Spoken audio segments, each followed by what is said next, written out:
How do you see this Seahawks game unfolding? Very badly or very tight. One of the two. Yeah.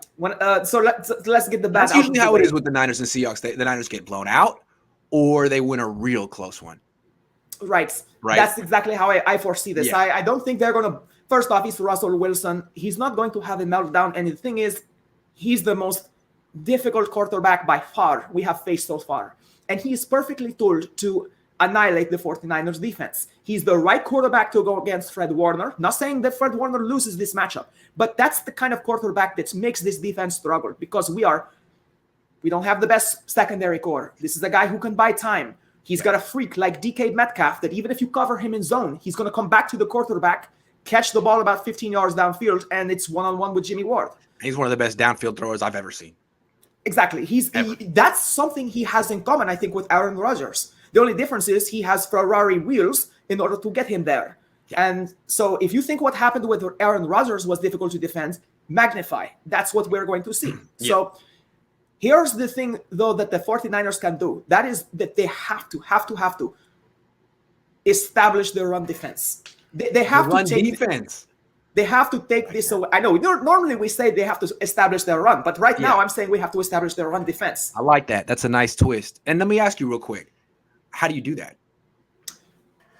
This 4-person front against the mobility of we're going to go back to what you said about the Eagles. So you can say I told you so. Enough of that four-man front, right? Right. And it's just like Jalen Hurts. I think he has a bright future ahead of him. Yeah. That was a minor league kind of dip your toe in the water version of the brain of Yes, it was. And the skill and brain of Russell Wilson. So this is going to be 5 times as worse as Jalen Hurts. Yeah. Yes. That's not an exaggeration. No insult to Jalen, but this guy is at least 5. King. Yeah, exactly. Jalen Hurts is remedial. This is a Hall of Fame quarterback at the height of his powers. No comparison. Exactly. Plus he has better weapons, a better run game, a better scheme. This is basically the Rams scheme here. So now you've added that run game and that play action passing game, which he never had, to go along with their passing game before. It's quite a task for D'Amico and the 49ers.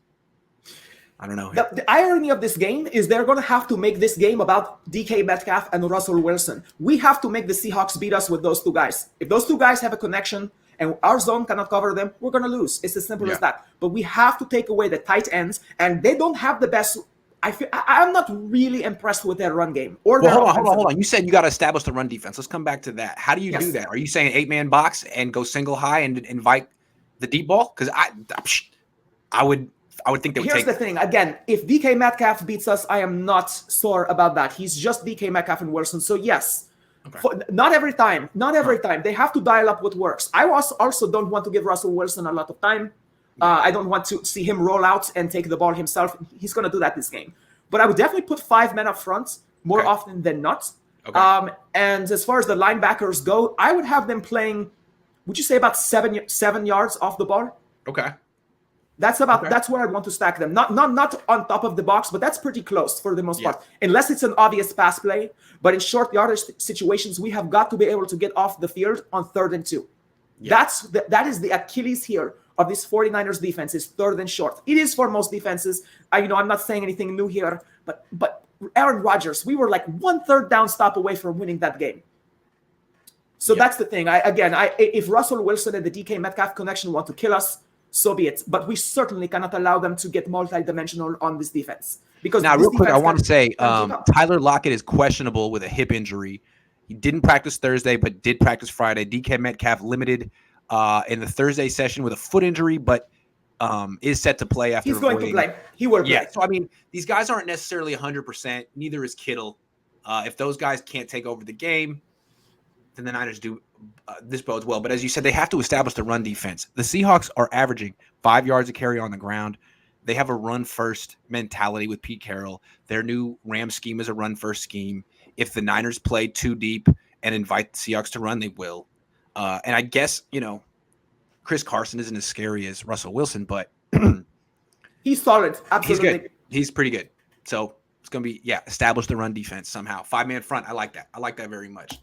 Did you notice go ahead. Sorry. No, last thing I was going to say is in addition to the run defense, I think advantage Fred Warner and Aziz Al-Shair, because when it comes to locking down the tight ends, I just feel like the Niners, if they play the 5-man front, they have a really good chance of, the Seahawks will score. That's going to happen. It's probably going to be DK Metcalf. But I think there's a really good chance we take away the middle and the short field from them. Trey says, did you notice when Trey came into the game, the crowd cheered loudly? It's already a problem, so the change needs to be made when the offense struggles. If they bring Trey Lance into this game, like, let's say, I tweeted about it as well. I was like, experiment over, bring in Trey Lance. You even said in one of your shows, I think with Jesse, yeah, you guys had some good commentary where you were saying something like, if they bring him in and he plays well, Jimmy Garoppolo is going to get rained on, basically. And it's just like, pretty much. Yeah. See, these are other things that I think Kyle Shanahan is trying to avoid. Absolutely. Of course. Because I think he feels, look, we traded up to number 3 early, and that pretty much took the decision out of my hands. It allowed the fans to get involved. They swayed the ownership. If we had just waited until the end to trade up and I just taken Mac Jones, there'd been so much shock. People wouldn't have had a month to dread it. Maybe he feels, I just don't want the decision taken out of my hands. Coaches are, control freaks.